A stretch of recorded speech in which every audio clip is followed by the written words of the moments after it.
जयंत पाटील यापूर्वीच भारतीय जनता पार्टी किंवा काँग्रेसमध्ये जातील असं चित्र होतं।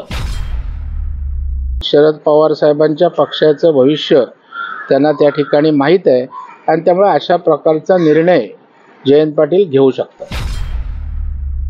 तरी काँग्रेसमध्ये जातील असा दावा जो आहे तो अजित पवार यांच्या राष्ट्रवादीकडून करण्यात आलेला आहे। खरं म्हणजे जयंत पाटील यापूर्वीच भारतीय जनता पार्टी किंवा काँग्रेसमध्ये जातील असं चित्र होतं, परंतु या बोलण्याला त्या ठिकाणी अर्थ आहे। राष्ट्रवादी शरद पवार साहेबांच्या पक्षाचं भविष्य त्यांना त्या ठिकाणी माहीत आहे आणि त्यामुळे अशा प्रकारचा निर्णय जयंत पाटील घेऊ शकतात। पदवीधरबाबत भाऊ मुंबई पदवीधरबाबत शिवसेनेचे नेते दीपक सावंत यांनी उमेदवारी अर्ज घेतला, मात्र अद्याप उमेदवाराची घोषणा होण्यापूर्वीच अशा प्रकारे त्यांनी अर्ज घेतला। त्यामुळे कुठेतरी मला वाटतं महायुतीमधल्या वेगवेगळ्या पक्षाच्या उमेदवारांनी अर्ज घेतलेले आहेत, परंतु महायुती म्हणून वरिष्ठ पातळीवर त्या ठिकाणी एकत्रित बैठक होईल आणि कदाचित महायुतीचा म्हणून त्या विधान परिषदेकरता उमेदवार समन्वयातनं जाहीर होऊ शकतो। आता बैठकीनंतर चित्र स्पष्ट होईल।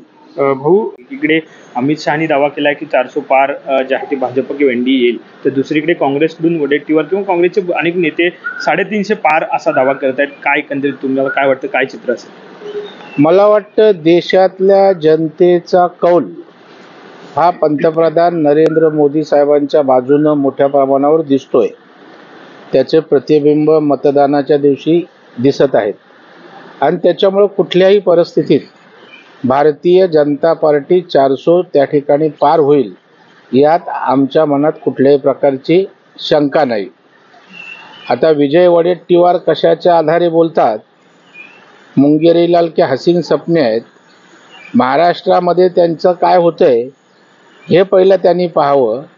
मला वाटतं 340 बोलत असताना तिघांचे मिळून 40 असं कदाचित त्यांना बोलायचं असेल। पंतप्रधान पदी जे आहे ते राहुल गांधी बसतील असं दावा करतात। नाही, मला वाटतं जर तसं असतं तर निवडणुकीपूर्वी पंतप्रधानांचा उमेदवार त्यांनी घोषित केला असता, ज्यांच्यामध्ये आजही एक वाक्यता नाही आहे। उद्धव ठाकरे त्या ठिकाणी इंडिया आघाडीच्या बैठकीला जात नाहीत समजतंय, शरद पवार ममता बॅनर्जी जात नाहीत असं समजतंय। त्याच्यामुळे निकालाच्या अगोदर या ठिकाणी अशा प्रकारची इंडिया आघाडीची अवस्था आहे, तर भविष्यात काय होणार आहे?